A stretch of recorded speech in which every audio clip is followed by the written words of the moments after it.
Hello students, welcome to my channel. हम कर रहे थे +2 फिजिक्स का फर्स्ट चैप्टर इलेक्ट्रोस्टैटिक और उसका फर्स्ट पार्ट कर रहे थे इलेक्ट्रोस्टैटिक चार्जेस। लास्ट वाली वीडियो में मैंने आपको इलेक्ट्रोस्टैटिक की definition, frictional electricity, types of charges, gold leaf electroscope etcetera के बारे में बताया।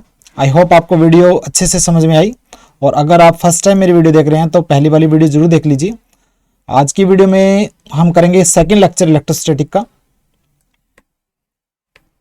सबसे पहले जो डेफिनेशन आती है वो होगी इंडक्शन।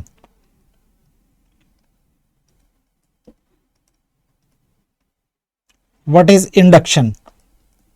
इंडक्शन की प्रोसेस क्या होती है? देखिए, किसी भी अनचार्ज बॉडी को यानी कि न्यूट्रल बॉडी को आप चार्ज कर सकते हैं। कैसे? कोई भी चार्ज बॉडी उसके पास ले आइए बिना उसको टच करवाए। प्रोसेस को बोलेंगे हमें इंडक्शन। देखिए, मान लीजिए ये कोई बॉडी है, न्यूट्रल बॉडी है, इस पे कोई चार्ज नहीं है, तो हम क्या करते हैं, ग्लास रोड जो कि पॉजिटिव चार्ज है वो इसके पास ले आते हैं, बिना इसको टच किए बिल्कुल इसके नजदीक ले आएंगे, तो क्या होगा, इस अनचार्ज बॉडी में क्या होगा, चार्ज प्रोड्यूस हो जाएगा। कौन सा चार्ज प्रोड्यूस होगा? ये पॉजिटिव चार्ज है तो इसके अंदर नेगेटिव चार्ज प्रोड्यूस हो जाएगा। इस प्रोसेस को बोलेंगे हम इंडक्शन। तो इंडक्शन की डेफिनेशन क्या हुई? Production of charge in an uncharged body with help of charge body without actual contact between them is called induction. देखिए, इंडक्शन की प्रोसेस लर्न होनी चाहिए आपको। क्या लिखेंगे इंडक्शन की process definition?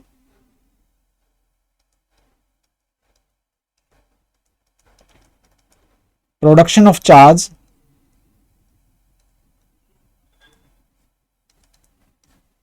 in a uncharged body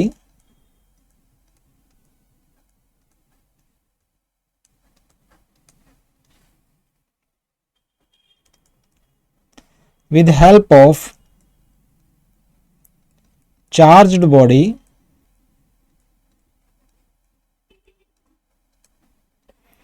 without actual contact between them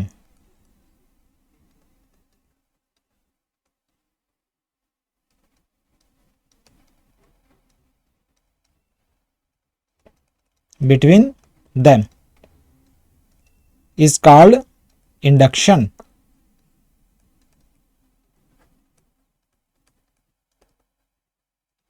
ठीक है, तो इंडक्शन से अनचार्ज बॉडी जो है चार्ज कैसे हो जाती है? चार्ज बॉडी को आप अनचार्ज बॉडी के पास लेके आएंगे, टच नहीं करेंगे। बिना टच करने के बावजूद जो अनचार्ज बॉडी जो है अपोजिटली चार्ज हो जाती है। तो कैसे होती है, देखिए इसका एक्सप्लेनेशन करते हैं।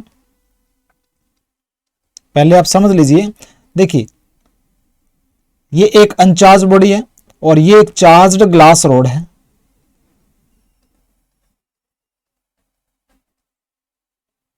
जैसे ही पॉजिटिवली चार्ज ग्लास रोड को आप एक अनचार्ज्ड बॉडी के पास लेकर आते हैं, तो ये uncharged body positive and negative part में स्प्लिट हो जाएगी, यानी कि डिवाइड हो जाएगी। ये वाला जो पार्ट है, जो नेगेटिव पार्ट है, वो ग्लास रोड जो पॉजिटिव चार्ज है उसकी साइड होगा, और जो पॉजिटिव पार्ट है वो दूसरी साइड होगा। ठीक है, पॉजिटिव और नेगेटिव पार्ट में डिवाइड हो जाएगी अनचार्ज बॉडी। तो नेगेटिव पार्ट क्या हो जाएगा, पॉजिटिव चार्ज जो ग्लास रोड है उसकी तरफ अट्रैक्ट हो जाएगा, और नेगेटिव पार्ट, और पॉजिटिव जो पार्ट है वो दूर हो जाएगा, अपोजिट साइड में होगा। ठीक है, उसके बाद हम क्या करेंगे, इस अनचार्ज्ड बॉडी को जो कि चार्ज हो चुकी है, पॉजिटिव एंड नेगेटिव पार्ट में डिवाइड हो चुकी है, इस पार्ट को, पॉजिटिव पार्ट को यानी कि अपोजिटली साइड पार्ट को हम क्या करेंगे, हम अर्थ से कनेक्ट कर देंगे। और अर्थ से कनेक्ट करने से क्या होगा, क्योंकि ये पॉजिटिव चार्ज जो पार्ट है अनचार्ज्ड बॉडी का, पॉजिटिव पार्ट का मतलब क्या है, यहाँ पे इलेक्ट्रॉन्स कम है, तो अर्थ से इलेक्ट्रॉन का फ्लो होगा, और इलेक्ट्रॉन्स क्या करेंगे, इस पार्ट को न्यूट्रलाइज कर देंगे, यानी कि पॉजिटिव चार्ज जो पार्ट है वो न्यूट्रल हो जाएगा, और क्या बचेगा, नेगेटिव चार्ज बचेगा अनचार्ज बॉडी में, जो कि चार्ज हो चुकी है अब, और वो नेगेटिव जो चार्ज है पूरी तरह से डिस्ट्रीब्यूट हो जाएगा इस बॉडी में। तो ऐसी इंडक्शन की प्रोसेस से अनचार्ज्ड बॉडी चार्ज्ड बॉडी में कन्वर्ट हो जाती है। ठीक है, तो ये थी प्रोसेस की इंडक्शन की प्रोसेस होती कैसे है। तो हम क्या लिखेंगे, एक्सप्लेनेशन, इंडक्शन की डेफिनेशन आपको आ गई। अब हम प्रोसेस लिखेंगे, when A charged body, when A positively charged body लिख देते हैं हम, जो हमने एक्सप्लेनेशन दिया है। When A positively charged body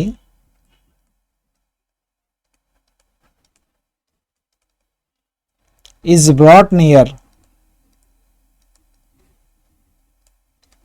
uncharged body,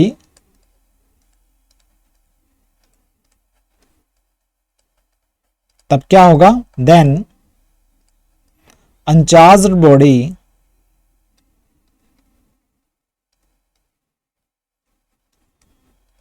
splits into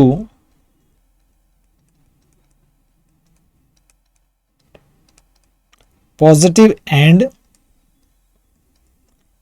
negative part. Clear? When positive part of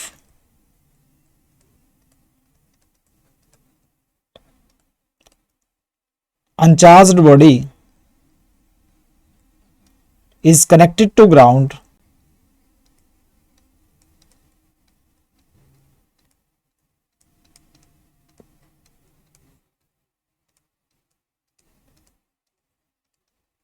electrons from earth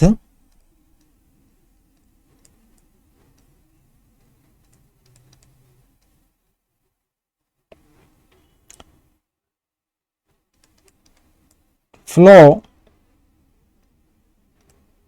from ground to positive part and neutralize it.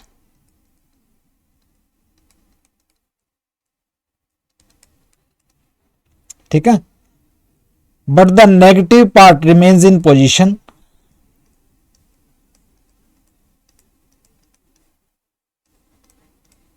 Negative part remains in position and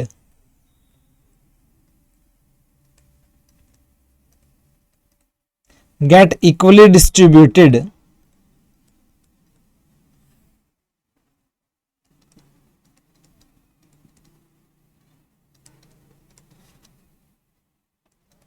in uncharged body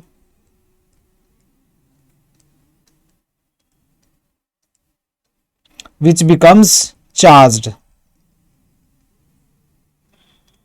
negative जो part है वो equally distribute हो जाता है uncharged body में, और uncharged body क्या हो जाती है, बिकम्स चार्ज्ड हो जाती है। कौन सा चार्ज, अपोजिटली चार्ज्ड।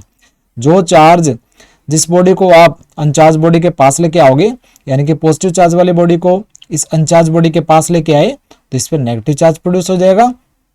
अगर आप नेगेटिव चार्ज वाली किसी बॉडी को अगर अनचार्ज बॉडी के पास लेकर आते हैं तो उस पर पॉजिटिव चार्ज प्रोड्यूस हो जाएगा। तो ये इंडक्शन की डेफिनेशन हुई और इसका एग्जाम्पल हुआ। ठीक है, तो इंडक्शन के बाद नेक्स्ट जो टॉपिक होगा हमारा, अब हम पढ़ेंगे properties of electric charge.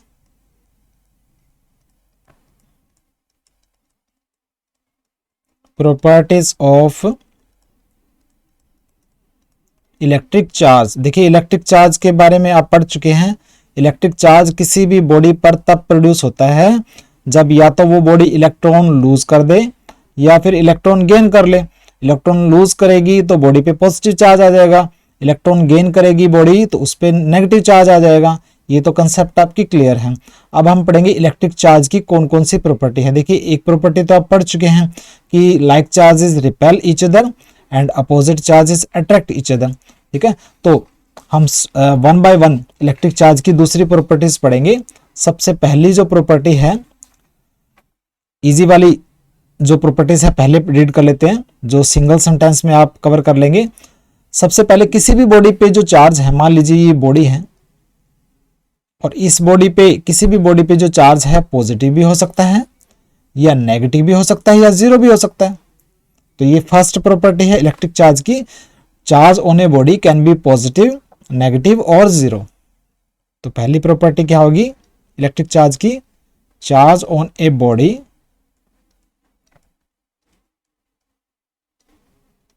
Can be positive, negative और जीरो। हो सकता है किसी बॉडी पे चार्ज पॉजिटिव हो सकता है नेगेटिव हो सकता है कोई चार्ज ना हो यानी कि जीरो चार्ज हो। तो ये है पहली प्रॉपर्टी। उसके बाद पढ़ेंगे हम सेकंड प्रॉपर्टी। किसी भी बॉडी पे जो चार्ज है वो उसकी वेलोसिटी के साथ चेंज नहीं होता। ठीक है, मान लीजिए ये कोई बॉडी है और उस पे चार्ज है +2 माइक्रो कूलम। चार्ज की जो यूनिट होती है वो होता है कूलम, उसको सी से शो करते हैं, कैपिटल सी से। माइक्रो मैंने 10 की पावर -6। मान लीजिए कोई बॉडी है, ये +2 माइक्रो कूलम इस पर चार्ज है, तो ये मान लीजिए 10 सेंटीमीटर पर सेकंड की वेलोसिटी से मूव हो रही है। तो अगर इसकी वेलोसिटी 10 की बजाय अगर 20 सेंटीमीटर पर सेकंड हो तो भी चार्ज वही रहेगा, यानी कि किसी भी बॉडी पे जो चार्ज है वेलोसिटी के साथ चेंज नहीं होता। तो सेकंड प्रॉपर्टी क्या होगी, charge on a body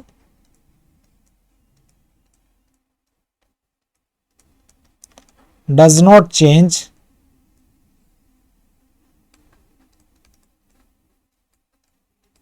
with velocity of body. Clear? तो ये सेकंड प्रॉपर्टी थी। अब पढ़ेंगे थर्ड प्रॉपर्टी। देखिए इलेक्ट्रिक जो चार्ज है वो हमेशा एडिटिव होता है। अब एडिटिव क्या होता है वो एक्सप्लेन करूंगा अभी। इलेक्ट्रिक चार्ज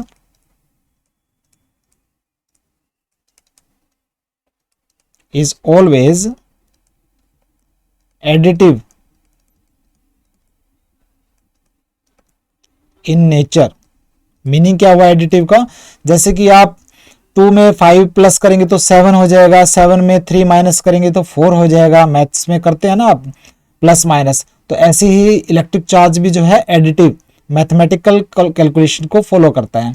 कैसे, देखिए मान लीजिए ये कोई बॉडी है, उस पर चार्ज है +2 माइक्रोकूलम। ठीक है, और इसको हमने क्या किया, +3 माइक्रोकूलम का चार्ज और दे दिया, तो +2 एंड +3 क्या हो जाएगा, तो इस पे चार्ज हो जाएगा +5 microcoulomb.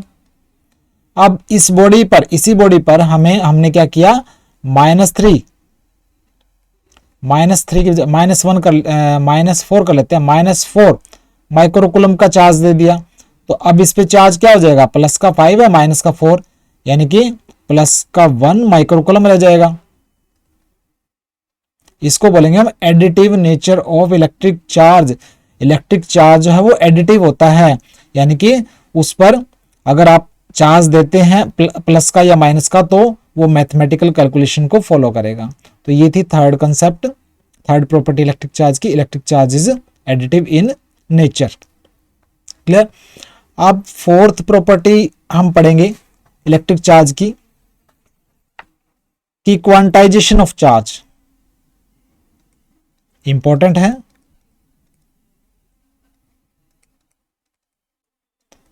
Quantization of electric charge. देखिए क्वांटाइजेशन का मतलब क्या होता है, देखिए किसी भी बॉडी पर जो इलेक्ट्रिक चार्ज होगा, इलेक्ट्रॉन पे चार्ज का इंटीग्रल मल्टीपल होगा।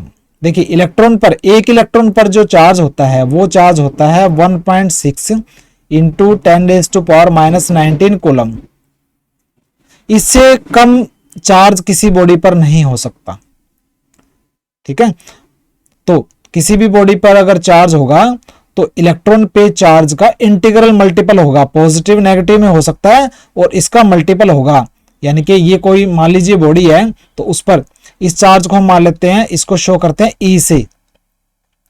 एक इलेक्ट्रॉन पर जो चार्ज होता है उसको हम शो करेंगे हम ई से, ठीक है, तो इस बॉडी पर जो चार्ज होगा पॉजिटिव नेगेटिव हो सकता है, और क्या हो सकता है 1e हो सकता है, या 2e हो सकता है, या 3e हो सकता है, ऐसे ऐसे होगा।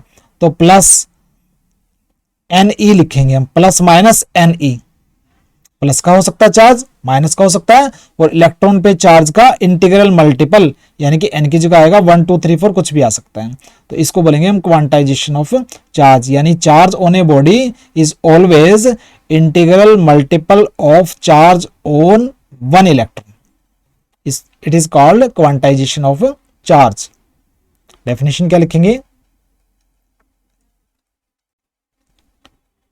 Charge on a body is always integral multiple of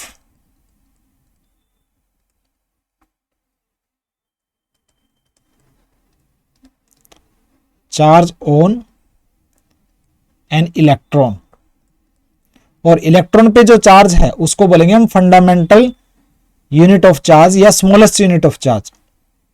fundamental charge या smallest unit of charge, charge की सबसे छोटी यूनिट होती है 1.6 इंटू 10⁻⁻19 कूलम, जो कि एक इलेक्ट्रॉन पर होती है। तो क्या लिखेंगे, चार्ज ऑन वन इलेक्ट्रॉन, एक इलेक्ट्रॉन पे जो चार्ज है उसको हम बोलते हैं फंडामेंटल चार्ज,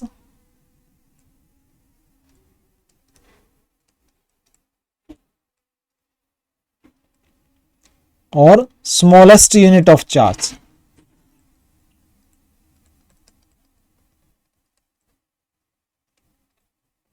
यानी कि इलेक्ट्रॉन पे जो चार्ज होता है उससे छोटा पार्ट नहीं हो सकता चार्ज का किसी भी बॉडी पर। ठीक है, तो किसी भी बॉडी पे जो चार्ज है Q किसके इक्वल होगा, प्लस माइनस Ne। यहां पे n क्या है, ये इंटीजर्स है, 1 2 3 माइनस 1 2 3 4 एटसेट्रा कुछ भी हो सकता है, प्लस माइनस हमने ऐड ही कर दिया।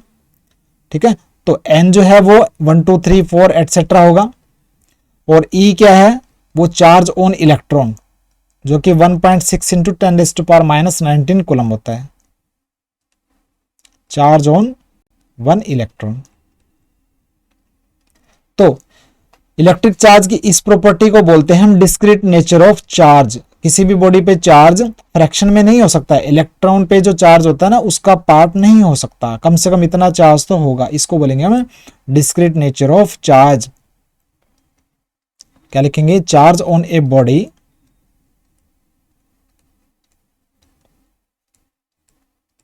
Can not be fraction of electronic charge, जो एक इलेक्ट्रॉन पे चार्ज है उसका फ्रैक्शन नहीं हो सकता, it is called discrete nature of charge.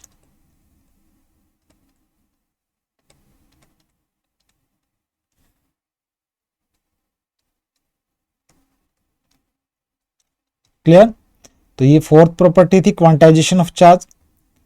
अब पढ़ेंगे हम fifth property, conservation of charge, यानी किसी भी बॉडी पर जो चार्ज है वो हमेशा कंजर्व रहता है,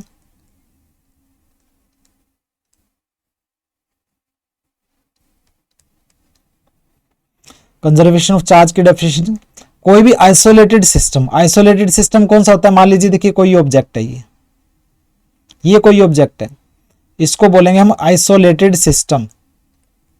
आइसोलेटेड सिस्टम कब बोलेंगे, जब हम केवल इसी को कंसीडर कर रहे हैं, इसके आसपास की सारे, इसके आसपास कोई भी पॉजिटिव नेगेटिव चार्ज वगैरह पड़ा है उसको अगर भूल जाएं और सिर्फ इसी को देखें तो इसको बोलेंगे हम आइसोलेटेड सिस्टम। किसी भी आइसोलेटेड सिस्टम के ऊपर जो चार्ज है हमेशा कंजर्व, कांस्टेंट रहता है, सेम रहता है, इसको बोलेंगे हम कंजर्वेशन ऑफ चार्ज। इसको एक्सप्लेन करेंगे अभी।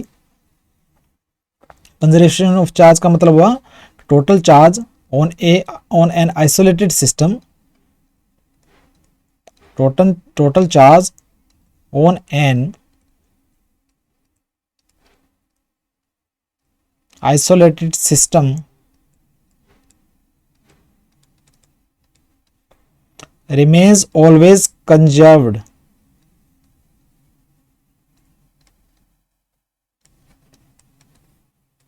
या फिर हम बोल सकते हैं the sum of positive and negative charge of an isolated system remains constant और conserved. Sum of positive and negative charge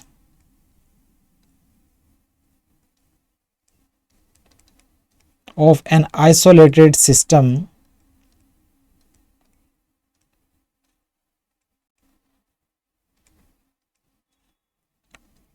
always remains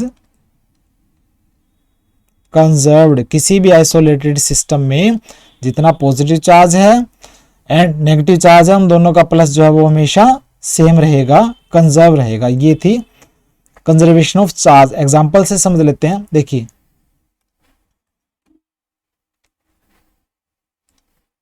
example करते हैं कंजर्वेशन ऑफ चार्ज का। देखिए मान लीजिए ये ग्लास रोड है,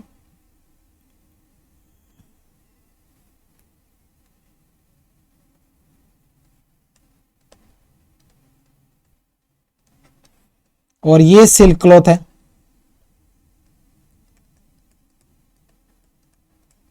ठीक है, आपको पता है ग्लास रोड को सिल्क क्लॉथ से रगड़ने पर इस पे पॉजिटिव चार्ज आएगा, इस पे नेगेटिव चार्ज आएगा। ग्लास रोड से इलेक्ट्रॉन सिल्क क्लॉथ पर चले जाते हैं। तो देखिए रगड़ने से पहले ग्लास रोड पे चार्ज है 0, सिल्क क्लॉथ पे चार्ज है 0, और रगड़ने के बाद ग्लास रोड पे जो चार्ज होगा मान लीजिए +2 माइक्रोकूलम है, और सिल्क क्लॉथ पे तो क्या आएगा -2 माइक्रोकूलम, क्योंकि इस पे जितना +2 होगा इतना इस पे -2 होगा। जितने इलेक्ट्रॉन इससे लूज होंगे उतने ही तो इस पे जाएंगे। तो अगर इस पे +2 माइक्रोकूलम चार्ज है तो इस पे क्या होगा -2 माइक्रोकूलम। तो दोनों चार्ज को प्लस करो, +2 एंड -2 को प्लस करेंगे क्या आएगा 0।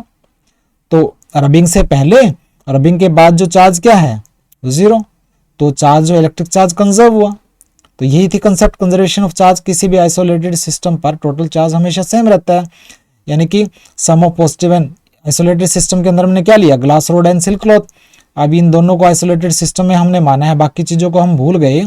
तो रबिंग से पहले इन पे चार्ज था 0 और रबिंग के बाद भी 0, क्योंकि दोनों को प्लस करोगे +2 एंड -2 तो 0।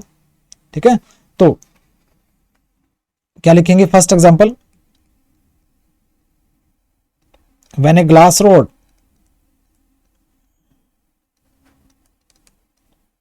is rubbed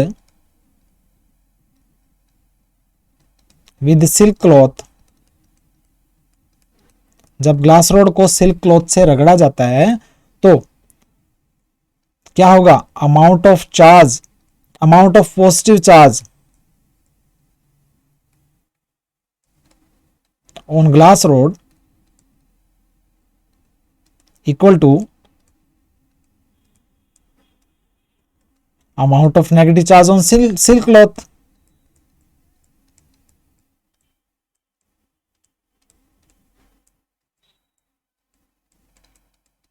क्लियर, जितना ग्लास रोड पर पॉजिटिव चार्ज होगा उतना ही तो नेगेटिव चार्ज सिल्क क्लॉथ पर होगा। ठीक है, तो या फिर दूसरे वे से लिख सकते हैं sum of positive and negative charge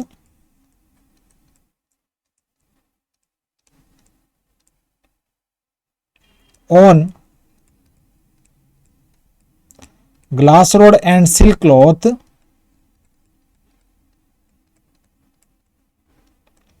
before and after rubbing is equal to 0। Before and after rubbing is equal to 0। Glass rod और सिल्क क्लॉथ पर रगड़ने से पहले और रगड़ने के बाद पॉजिटिव और नेगेटिव चार्ज का जो सम है वो क्या होगा 0 होगा। तो यही है कंजर्वेशन ऑफ चार्ज। तो ये फर्स्ट एग्जांपल हमने किया कंजर्वेशन ऑफ चार्ज का। दूसरा एग्जांपल कर लेते हैं। देखिए न्यूक्लियर ट्रांसफॉर्मेशन रिएक्शन कर लेते हैं, nuclear fission process.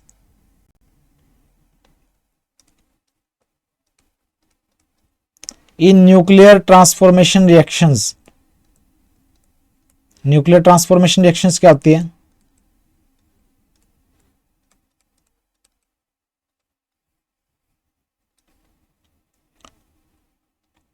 Net charge is always conserved. समझ लेते हैं इस कंसेप्ट को, कंजर्वेशन ऑफ चार्ज का सेकंड एग्जांपल। देखिए, जब हम क्या करते हैं, यूरेनियम एक रेडियो एक्टिव एलिमेंट है जिसका एटॉमिक नंबर होता है 92 एंड एटॉमिक मास होता है 235, ठीक है। उस पर हम क्या करते हैं, न्यूट्रॉन्स की बोम्बार्डमेंट यानी बौछार करते हैं। न्यूट्रॉन को ऐसे शो करते हैं 0 to 1। जब न्यूट्रॉन की बोम्बार्डमेंट करते हैं यूरेनियम के न्यूक्लियस पर तो क्या होगा, क्रिप्टॉन प्रोड्यूस होगा, क्रिप्टॉन एलिमेंट। क्रिप्टॉन का एटॉमिक नंबर होता है 56 to 141। बेरियम प्रोड्यूस होता है, बेरियम का होता है 36 to 92। साथ में 3 पॉजिट्रॉन,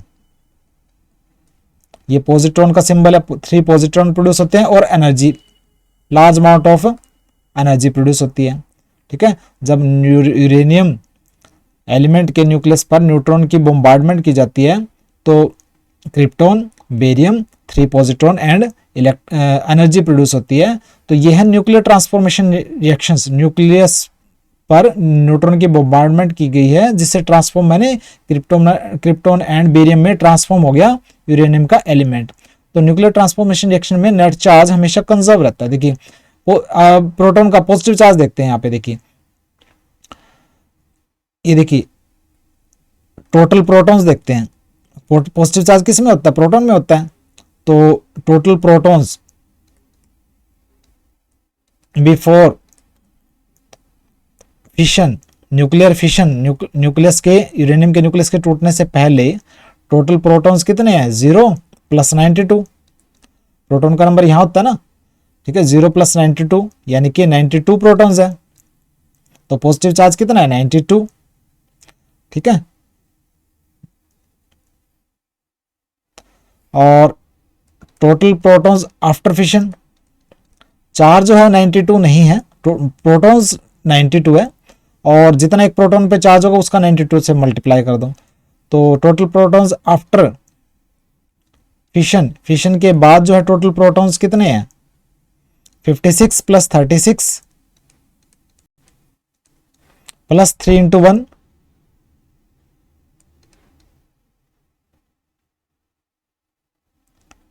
सॉरी यहाँ पे 3 न्यूट्रॉन, पॉजिट्रॉन नहीं, 3 न्यूट्रॉन प्रोड्यूस होंगे 0 to 1। Positron thermal fusion process में प्रोड्यूस होते हैं। न्यूट्रॉन की जब यूरेनियम के न्यूक्लियस पर बोम्बार्डमेंट की जाती है, क्रिप्टॉन, बेरियम + 3 न्यूट्रॉन प्रोड्यूस होते हैं। तो 3 × 0 0, तो ये 56 + 36 कितने हुए, 92 प्रोटॉन्स। तो न्यूक्लियर फिशन से पहले पॉजिटिव चार्ज कितना है, जितना 92 इलेक्ट्रॉन्स पर है, और न्यूक्लियर फिशन के बाद पॉजिटिव चार्ज उतना ही रहा, ठीक है। फिशन से पहले भी 92 प्रोटॉन्स है, फिशन के बाद भी 92 प्रोटॉन्स है। इतना ही जो है नेगेटिव चार्ज होगा क्योंकि जो प्रोटॉन्स का नंबर होता है वही इलेक्ट्रॉन्स का नंबर होता है। तो न्यूक्लियर ट्रांसफॉर्मेशन रिएक्शंस में नेट चार्ज जो है हमेशा कंजर्व रहता है। क्लियर। तो ये था न्यूक्लियर फिशन प्रोसेस। एक और एग्जांपल ले लेते हैं, न्यूक्लियर फ्यूजन प्रोसेस। इन थर्मोन्यूक्लियर फ्यूजन, हाई टेम्परेचर पर जब न्यूक्लियर फ्यूजन प्रोसेस होती है उसमें भी नेट चार्ज हमेशा कंजर्व रहता है। देखिए, जैसे कि सन के कोर में, सन के सेंटर में बहुत ज्यादा हाई टेम्परेचर होता है, वहां पे क्या होगा, 4 हाइड्रोजन के जो एटम्स है वो कंबाइन होंगे, फ्यूज करेंगे, क्या बनाएंगे, हीलियम। एक हीलियम का एटम बनेगा, ठीक है। 2 पॉजिट्रॉन प्लस एनर्जी प्रोड्यूस होगी। तो फ्यूजन से पहले प्रोटॉन का नंबर कितना है,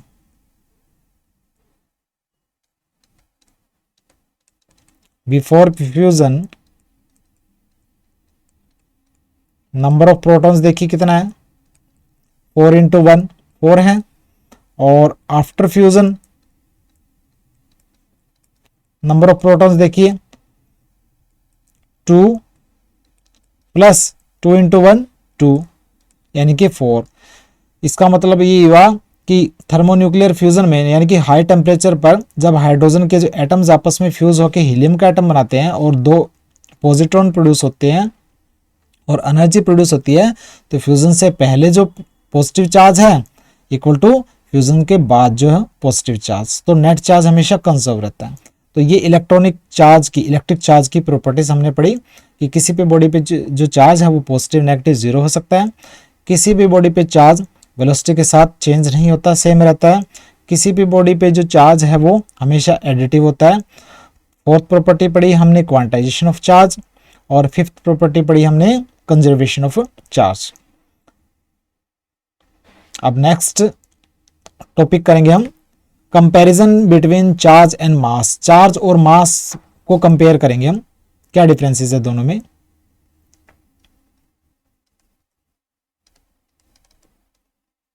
कंपैरिजन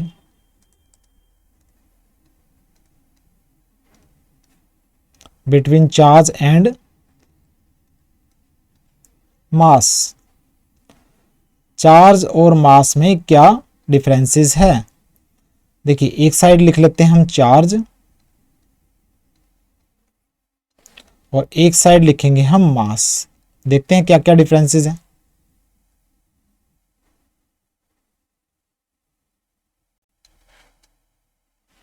देखिए किसी भी बॉडी पे जो चार्ज है पॉजिटिव नेगेटिव ये जीरो हो सकता है। कोई भी बॉडी है मान लीजिए उस पर चार्ज पॉजिटिव भी हो सकता है, नेगेटिव भी हो सकता है, जीरो हो सकता है। लेकिन किसी भी बॉडी का मास जीरो तो हो सकता है। जीरो मास का मतलब वो बॉडी है ही नहीं इस यूनिवर्स में। पॉजिटिव हो सकता है लेकिन नेगेटिव नहीं हो सकता। मास अगर होगा किसी बॉडी का तो हमेशा पॉजिटिव होगा, वो जीरो हो सकता है लेकिन नेगेटिव नहीं हो सकता। कभी आपने पढ़ा है किसी भी बॉडी का मास जो है नेगेटिव में हो, नेगेटिव 4 kg हो, नेगेटिव 3 kg हो, नहीं पढ़ा ना। हमेशा जो मास होगा वो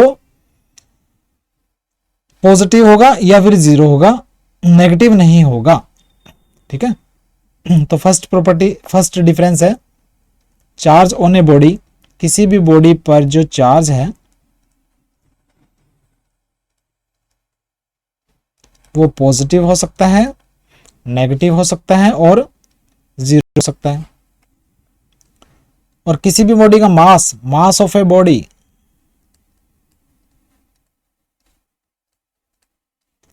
वो जीरो हो सकता है, पॉजिटिव हो सकता है, but can not be negative. Negative कभी भी नहीं होता किसी बॉडी का मास।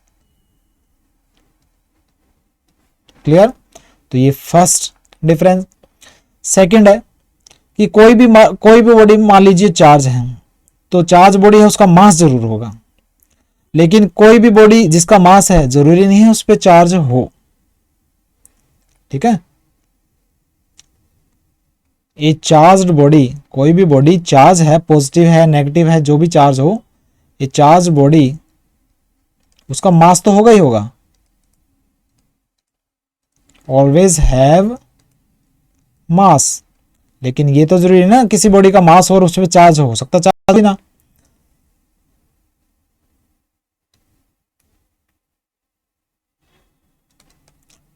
ए बॉडी हैविंग मास, एक बॉडी जिसका मास हो मे और मे नॉट हैव चार्ज। हो सकता है उस पे चार्ज हो सकता है चार्ज ना हो। क्लियर। तो ये सेकंड डिफरेंस था। थर्ड डिफरेंस क्या है, दो चार्जेस है मान लीजिए। देखिए एक पॉजिटिव चार्ज, ये पॉजिटिव चार्ज, तो इनमें बीच में रिपल्शन होगा। दो नेगेटिव चार्ज है, इनमें रिपल्शन होगा। एक पॉजिटिव और नेगेटिव चार्ज है, इनमें आपस में अट्रैक्शन होगा। ठीक है। तो दो चार्जेस के बीच में फोर्स ऑफ अट्रैक्शन हो सकता है या रिपल्शन हो सकता है। तो क्या लिखेंगे, फोर्स बिटवीन दो चार्जेस के बीच में जो फोर्स है, force between two charges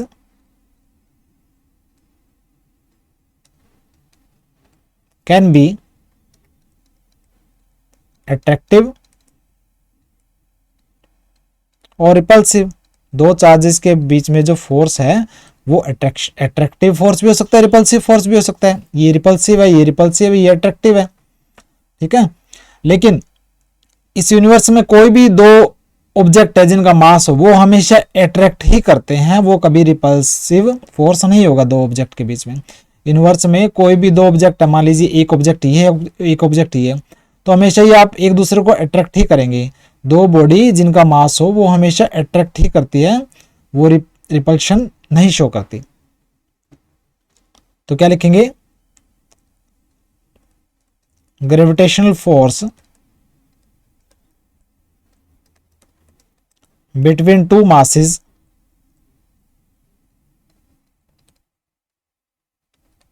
is always attractive.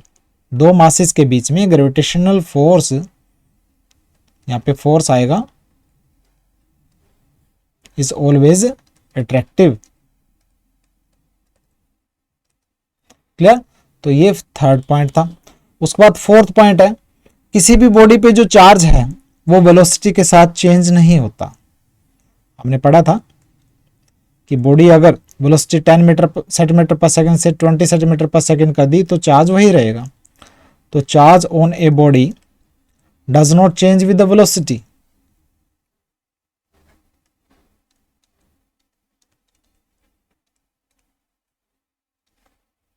does not change with velocity of body। जबकि मास चेंज होता है वेलोसिटी के साथ। कैसे चेंज होता है, इसको एक फॉर्मूला है, किसी भी बॉडी का मास वेलोसिटी के साथ जो है चेंज होगा। मास of a body changes with velocity. Velocity के साथ मास चेंज होता है। कैसे, मास, न्यू मास क्या होगा, m is equal to M not upon under root में 1 minus V square upon C square. ये फॉर्मूला है। जो नया मास होगा बॉडी का वेलोसिटी के साथ क्या होगा, m, इसके इक्वल होगा M not upon 1 minus V square upon C square का रूट। यहाँ पे एम नॉट क्या है, रेस्ट मास ऑफ बॉडी, यानी कि बॉडी का मास जब वो रेस्ट पोजीशन में हो।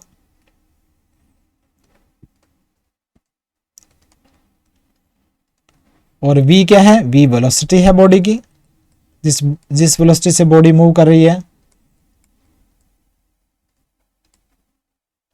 और c क्या है, स्पीड ऑफ लाइट है या फिर वेलोसिटी ऑफ लाइट है, जिसकी वैल्यू होती है 3 × 10⁸ मीटर पर सेकेंड। तो इस फॉर्मूले के अकॉर्डिंग किसी बॉडी का मास जो है वो चेंज होता है, वेलोसिटी के साथ बॉडी का मास चेंज होता है। तो ये फोर्थ पॉइंट था। फिफ्थ पॉइंट है, इलेक्ट्रिक चार्ज जो है हमेशा कंजर्व रहता है।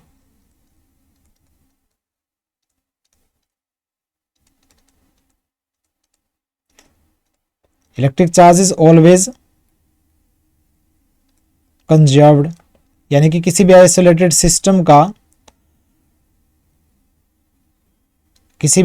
सिस्टम पर जो टोटल चार्ज है हमेशा कांस्टेंट रहेगा। लेकिन किसी भी बॉडी का जो मास है उसको आप एनर्जी में चेंज कर सकते हो आइंस्टाइन का मास एनर्जी रिलेशन के according. Mass of a body can be changed into energy. Mass जो है कंजर्व नहीं होता। मास ऑफ ए बॉडी, किसी भी बॉडी के मास को आप एनर्जी में चेंज कर सकते हो according to Einstein's mass energy relation. Einstein ने कौन सी इक्वेशन दी थी मास एनर्जी की, E is equal to mc square. E is energy, m is mass. Energy कितनी प्रोड्यूस होगी, mass of the body, and c is the speed of light. ठीक है, तो ये फिफ्थ पॉइंट था। लास्ट पॉइंट है, किसी भी बॉडी पे जो चार्ज क्वांटाइज्ड होता है, यानी कि किसी भी बॉडी पे जो चार्ज है वो इलेक्ट्रॉन पे चार्ज का इंटीग्रल मल्टीपल होगा।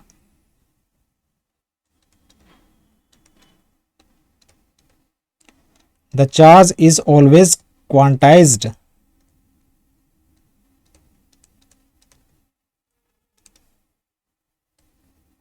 जबकि जो मास है वो क्वांटाइज नहीं होता है। Quantisation of mass